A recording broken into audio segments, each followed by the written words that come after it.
We have to realize that we are not one person. This illusion is created in us by having one body. But if you look just a little and analyze yourself, you'll see that clearly you're more than one person inside. The example I sometimes use for this is when we go to bed at night and we say, tomorrow I'm going to get up, I'm going to do this, and then after that I'll do this, then I'll do this, and I'll get up at 5 in the morning to begin doing it all. And then the next morning we do none or a few of these things, and we wonder why that's the case. Well, the different sides of us come from the different brains we have. And at night, when we're in the intellectual part of our emotional brain, for example, we may have all these noble aims for the next day, but that's not who we are the next day. The next day, when we get up, we're pretty much the instinctive reptilian brain, and it has no interest in these things whatsoever. So we have many different contradictory wishes and desires, and work on ourselves is trying to unify these different sides and get them all working towards the same aim. Because if we were unified, we could achieve everything we put our mind to. You could think of it as being like a country that's divided. Some things it can't achieve because there's constant infighting between different factions in the country.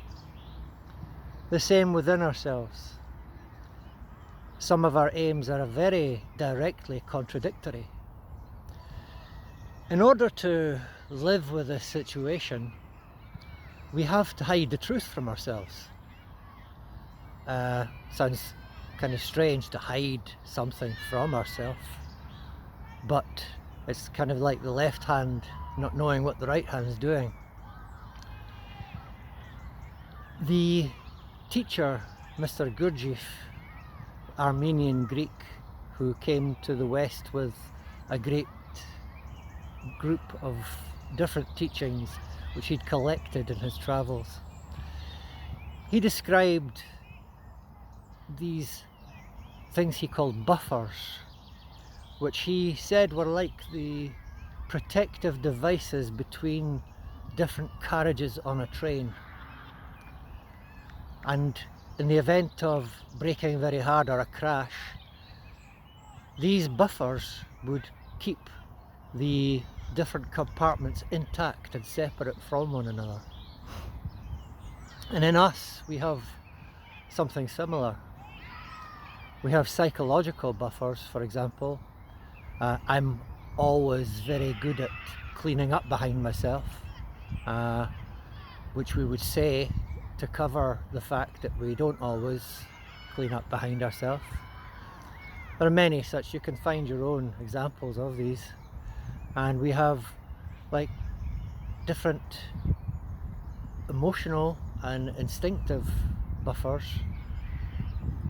I remember seeing two friends facing me when a very unruly person came up behind them, and they were both clearly frightened, but in order to hide the fear from themselves, they both immediately, simultaneously, reached for their cigarette packets, took out cigarettes, lit them, and as soon as that first puff was taken, I could see they had relaxed.